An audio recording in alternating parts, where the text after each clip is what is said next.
បាទជំរាបសួរពុកម៉ែបងប្អូនដែលតែងតែគាំទ្រវីដេអូ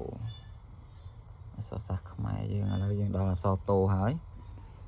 ជាងបងប្អូនអាចមើលការទាញមួយតាមខ្ញុំ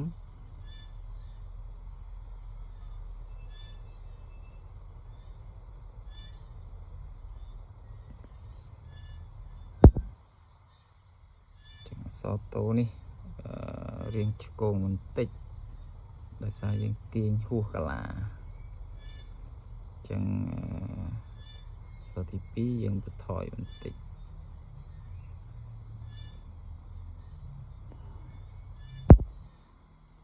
ចឹងនេះយើងអាច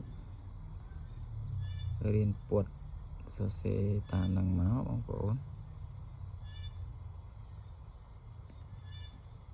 សតោចឹងយើងឲ្យកូនក៏រៀនទៅសេតាមនឹង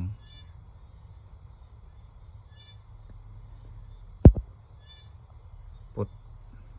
ម្ដងបន្តិចម្ដងបន្តិចមកបាទ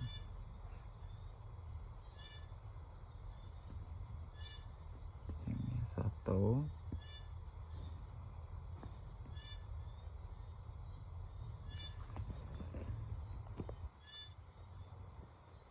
ចឹងសតោបានបញ្ចប់ហើយអរគុណច្រើន